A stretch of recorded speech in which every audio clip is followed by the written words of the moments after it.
الله الله الله. Bismillahir Rahmanir Rahim. Hadith 15th. Abu Hurairah radiallahu anhu said that the Messenger of Allah sallallahu alayhi wasallam said, Allah created Adam 60 cubits tall. So a cubit is approximately 40 centimeters. And so that's very, very tall indeed. And then he said to him, go and give a greeting of peace to those angels, and listen to how they reply to your greeting, for it is your greeting and the greeting of your progeny. Peace be upon you, he said. Peace be upon you and the mercy of Allah, they replied, adding the mercy of Allah. So, Assalamu alaikum wa rahmatullah. So everyone who enters paradise will be on the form of Adam, and man has continued to shrink to this day. Now, this hadith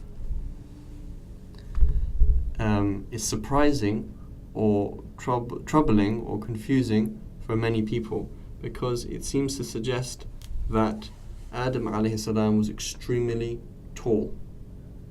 And the concept that Adam was extremely tall and that man has continually shrunk to this day is somewhat questionable. And even the great hadith scholar Ibn Hajar al-Asqalani, he brought up this discussion in his commentary on Bukhari and said, this is very strange, I don't understand this hadith, because man that doesn't seem to have been that tall ever. So how do we deal with this issue? Which takes precedence, science or religion? Do we go with scientific evidence that man has not been that tall ever? Or do we go with what religion says, what the hadith says?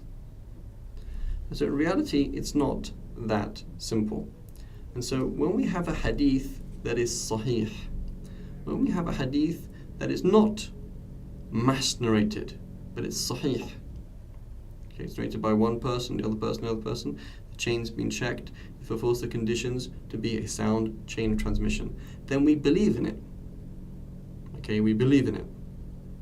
Okay, when a hadith fulfills the conditions of a sahih hadith, we believe in it. However, sometimes a hadith which is sahih but not mutawatir, not mass narrated, it will go against, for example, another hadith. And we'll say, well, this sounds strange. And we might reject the hadith because it goes against another hadith. Sometimes it might go against the Quran, and sometimes, in certain cases, we might reject a sahih hadith because it goes against something that's stronger evidence. And so there's a principle that applies with revelation and with other things as well, is that a sahih hadith is a 99.9% proof. But there's a 0.1% margin of error, possibility of error. When this piece of information conflicts with historical fact or scientific fact, okay, then number one, it's either a misunderstanding of the hadith or the hadith is simply not true, meaning the Prophet ﷺ did not say it. Okay, so let's repeat. If a hadith is not mass narrated, meaning there's still a possibility of error in it, when it conflicts with something that's categorically true, like a historical fact that was unquestionable, or a scientific fact that's unquestionable, then in such a case, we do not accept this hadith. And you find, for example, hadith critics will sometimes critique a hadith and say, well, this little part of the hadith cannot have happened because, for example, it's mentioning a certain people that weren't Muslim yet, or they can't have been in the story yet. And so critiquing hadith based on history or based on science is a valid approach. However, it has to be done with something that's categorical, unquestionable. So, if we could prove 100% that Adam alayhi salam was definitely not that height, and that man has never been taller than they are now, if we can prove that categorically, then we can say that this hadith either doesn't mean what we think it means, or the Prophet ﷺ simply didn't say it and it's a mistake. If we can't prove that, then we just put a question mark next to the hadith and that's it.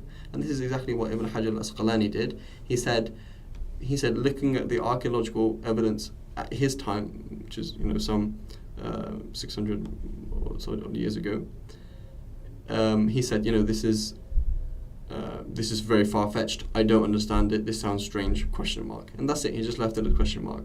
Why? Because it's not historical. He couldn't prove it historically as a historical and scientific fact that man has never been that tall. And can we actually do that? But we would say, if we can, we would say this hadith doesn't mean what we think it means, or the Prophet ﷺ clearly did not say that. Okay? And so it's not a clash between religion and science.